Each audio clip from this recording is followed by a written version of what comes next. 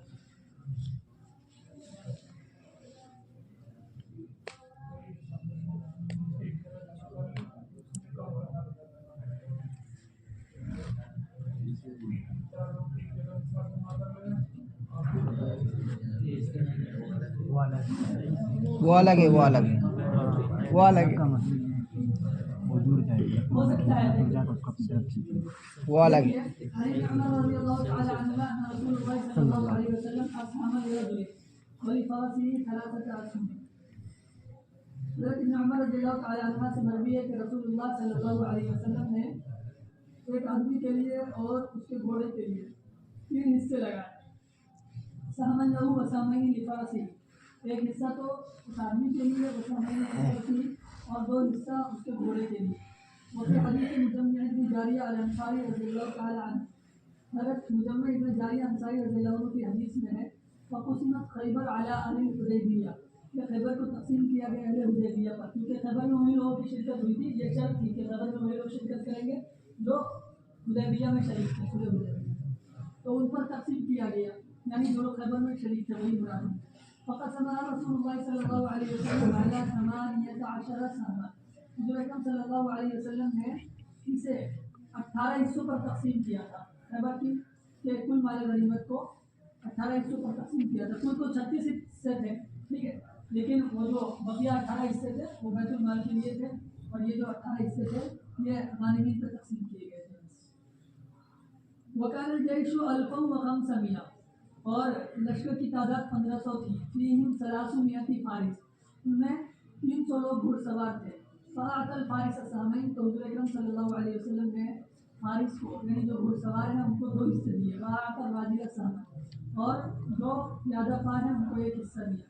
اعراب لگا کر ترجمہ کرے، مال غنیمت میں فارس کے لیے کس کے نزدیک کتنے حصے ہیں؟ دونوں حدیثوں میں سے کون سی حدیث کس کی دلیل ہے؟ دیکھیے حضرت امام ابو حنیفہ رحمۃ اللہ علیہ کا اور جمہور کا اس سلسلے میں اختلاف آیا ہے۔ امام ابو حنیفہ رحمۃ اللہ علیہ کا فارس اور راجل میں فرق ہے، اور صرف 1 حصے کا فرق ہے۔ تو فرق یہ ہے کہ راجل کو تو 1 حصہ ملے گا اور فارس کو 2 حصے ملیں گے۔ فارس کو جو 2 حصے ملیں گے وہ ایک تو خود اس کی ذات کا اور ایک اس کے گھوڑے کا، وہ اپنے گھوڑے کو بھی لے کر کے آیا ہے جنگ میں، تو اس کے گھوڑے کا بھی حصہ ملے گا اس کو، تو کل 2 حصے ملیں گے۔ نہیں، امام ابو حنیفہ رحمۃ اللہ علیہ کیا فارس کو 2 حصے ملیں گے اور راجل کو 1 حصہ ملے گا، یہ تو امام ابو حنیفہ کہتے ہیں، لیکن جمہور یہ کہتے ہیں کہ نہیں، فارس کو 3 حصے ملیں گے، یعنی راجل سے 3 گنا اس کو دیا جائے گا، وہ 3 حصے ملیں گے۔ اور کیا کہتے ہیں اس سلسلے میں اختلاف پایا جاتا ہے، اور یہاں پر 2 حدیثیں ذکر کی گئی ہے۔ ایک حدیث حضرت ابن عمر رضی اللہ تعالیٰ عنہ، ابن عمر کی یہ حدیث بہت سی کتابوں میں ہے، اس حدیث سے جمہور کا استدلال ہے، اس میں واضح طور پر یہ بات موجود ہے اسہم لرجل ولفرسه 3 اسهم، آدمی اور فرس دونوں کو ملا کر کے 3 حصے دیے، 1 حصہ تو خود اس کی ذات کا اور 2 حصے اس کے فرس کے ملے تھے، ٹھیک ہے، تو اس سے یہ سمجھ میں آ رہا ہے کہ 2 حصے گھوڑے کے ہوں گے جمہور کے مذہب کے موافق، اور 1 حصہ اس آدمی کا ہوگا۔ لیکن دوسری جو حدیث ہے مجمع ابن جاریہ رضی اللہ تعالیٰ عنہ کی، یہ والی حدیث احناف کی مستدل ہے امام ابو حنیفہ رحمۃ اللہ علیہ کی، اور اس میں یہ ہے کہ دیکھیے خیبر میں کل کتنے لوگ تھے شریک؟ 1500 صحابہ تھے۔ اب ظاہر سی بات ہے 1500 صحابہ تھے، 18 حصے کیے گئے، ہر حصے میں 100 حصے تھے، تو گویا کہ 1800 حصے ہوئے اور حضور اکرم صلی اللہ علیہ وسلم میں 1200 پیادہ پا تھے اور 300 کے کون تھے؟ گھڑسوار تھے۔ اب دیکھیے 1500 لوگ ہوں، ان میں 1200 کو تو ایک ایک حصہ ملے گا، تو 1200 کو 12 حصے ختم ہو گئے اور 1200 لوگ ختم ہو گئے، بقیہ بچے 300 لوگ اور 600 حصے۔ اب بتائیے کہ بقیہ 300 لوگوں کو 2 دیا جائے گا یا ایک وہ 3 دیا جائے گا؟ 2 دیا جائے گا، تبھی تو 300 کے برابر ہوں گے۔ 300 کو 2 دیا جائے گا تو 600 ہو جائیں گے۔ تو اسی حدیث سے امام ابو حنیفہ رحمۃ اللہ علیہ نے اس طریقے سے استدلال کیا ہے، کیونکہ اگر 3 حصے دیے جائے تو پھر 2100 ہونے چاہیے تھے۔ کتنے ہونے چاہیے تھے؟ 2100 ہونے چاہیے تھے، لیکن تھے کتنے؟ 1800 حصے تھے۔ وہ یہ تو ہر روایت میں کہ 1800 حصے لگائے، جب 1800 حصے لگائے اور 1200 کو 1200 حصے دے دیے تو بقیہ جو 300 بچے ان کو کتنا دیا جائے گا؟ ظاہر سی بات ہے 2 دیا جائے گا۔ تو اسی پہلی حدیث سے حضرت امام ابو حنیفہ رحمۃ اللہ علیہ کا استدلال ہے۔ حدیث مجمع سے امام ابو حنیفہ رحمۃ اللہ علیہ کس طرح استدلال کرتے ہیں واضح کیجیے، واضح کر دیا میں نے، بالکل واضح ہے۔ عن مالک بن اوس بن حرسان، جواب بہت سارا ان کا دیا گیا ہے، وہ ائمہ ثلاثہ وغیرہ کا بہت سارا جواب دیا گیا ہے۔ اور اپنی دلیل یہ بھی پیش کی گئی ہے ہماری جانب سے کہ ہم اس بات کو پسند نہیں کرتے ہیں کہ جانور کو انسان پر فوقیت دی جائے، یعنی مجاہد جو خود لڑ رہا ہے وہ اصل ہے اور گھوڑا تو اس کے تابع ہے، تو مجاہد جو خود لڑ رہا ہے اس کو تو ایک حصہ دیا جائے، لیکن گھوڑا جو تابع ہے اور ضمنی طور پہ کام کر رہا ہے نہ اس کے اندر کسی دوسری چیز کی صلاحیت ہے، اگر وہ لے کر کے نہ آئے تو اصلی طور پر تو وہ لڑ نہیں رہا۔ اب اس کو 2 حصے دیے جائے اور آدمی کا ایک حصہ لگایا جائے، کیونکہ وہ لوگ بھی جو کہتے ہیں کہ فارس کو 3 حصے دیے جائیں گے تو کیا کہتے ہیں؟ ایک تو خود اس کا دیا جائے گا اور 2 اس کے گھوڑے کا دیا جائے گا۔ تو ظاہر سی بات ہے ایک گھوڑے کو انسان پر فوقیت دی جائے یہ بالکل بھی صحیح بات نہیں ہے، کیونکہ یہ اصلاً لڑ رہا ہے اور وہ تو تبانا ہے۔ دوسری بات یہ جواب یہ دیا گیا ہے ان کی روایتوں کا کہ جن روایتوں میں 3 کا تذکرہ آیا ہے کہ 3 حصے دیے، تو ان میں یہ تعبیر کی جاتی ہے کہ حضور اکرم صلی اللہ علیہ وسلم نے نفل کے طور پر دیا تھا ایک حصہ، ٹھیک ہے، وہ حضور اکرم صلی اللہ علیہ وسلم نے دیا۔ امام المسلمین کو آج بھی اختیار ہے، اگر کسی کو نفل کے طور پر دینا چاہے تو دے سکتا ہے۔ عن مالک بن اوس بن حرسان قال ذکر عمر بن الخطاب رضی اللہ تعالی عنہ یوما الفیء، حضرت عمر بن الخطاب رضی اللہ تعالی عنہ نے ایک مرتبہ فیء کا تذکرہ فرمایا، فقال مال فیء کا، تو انہوں نے فرمایا ما انا بأحق بهذا الفیء منکم، میں اس فیء میں میرا حق تم سے زیادہ نہیں ہے، اس مال فیء میں میرا حق تم سے زیادہ نہیں، ولا ما احد منا بأحق به من احد، اور نہ ہم میں سے کوئی اس کا زیادہ مستحق ہے دوسرے کے مقابلے میں، الا ان علی منازلنا، مگر یہ کہ ہم سب اپنے اپنے مقامات پر ہیں، من کتاب اللہ عز وجل، جیسا کہ اللہ تبارک و تعالیٰ نے منازل، مراتب اور مقامات کو بیان کیا ہے، وقسم رسولی، اور رسول اللہ صلی اللہ علیہ وسلم نے جیسی تقسیم کی ہے، فالرجل وقیدمہ، تو آدمی اور اس کا تقدم فی الاسلام، آدمی اور اس کا تقدم فی الاسلام یعنی پہلے اسلام لانا، والرجل وبلاؤہ، اور آدمی اور اس کی مشقت آزمائش، والرجل وعیالہ، اور آدمی اور اس کا بوجھ کا مطلب یہ اس کے اہل آیا ہے، والرجل وحاجتہ، آدمی اور اس کی ضرورت۔ میرا کر ترجمہ کیجیے، لوگوں میں فیء کی تقسیم برابری کے ساتھ ہوگی یا ان میں فرق مراتب ہوگا؟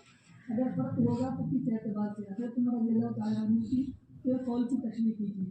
دیکھیے مال فیء کی تقسیم برابری کے ساتھ ہوگی یا کوئی فرق ہوگا، تو حضرت عمر رضی اللہ تعالیٰ عنہ فرما رہے ہیں کہ اس میں فرق ہوگا اور فرق مراتب کا لحاظ کیا جائے گا، یہی کہتے علماء کرام کہ فرق مراتب کا لحاظ کیا جائے گا، لیکن فرق مراتب ہوگا کیسے؟ حضرت عمر رضی اللہ تعالیٰ عنہ نے استدلال کیا ہے جیسا کہ قرآن کریم میں مراتب کو بیان کیا گیا اور رسول اللہ صلی اللہ علیہ وسلم نے اپنی تقسیم میں اس کا لحاظ رکھا ہے، کیا ہے؟ الا ان علی منازلنا من کتاب اللہ عز وجل، ہم اپنے اپنے مقامات پر ہیں جیسا کہ قرآن نے بیان کیا، وقصد رسول، اور جیسا کہ رسول اللہ صلی اللہ علیہ وسلم نے تقسیم کی ہے۔ تو قرآن کریم میں کہاں بیان کیا گیا؟ قرآن کریم میں متعدد مقامات پر متعدد لوگوں کے حصے بیان کیے گئے ہیں۔ مثال کے طور پر جہاں مال فیء کی غنیمت کا مسئلہ، مال فیء کی تقسیم کا مسئلہ آیا ہے، وہاں پر سب سے پہلے تو یہ فرمایا اللہ تبارک و تعالیٰ نے وما آفاء اللہ علی رسولہ من اہل القری فللہ وللرسول ولذی القربى والیتامى والمساکین وابن السبیل، یہ مصارف کا بیان ہے۔ پھر اس کے بعد آگے جا کر کے فرمایا للفقراء المہاجرین الذین اخرجوا من دیارہم واموالہم،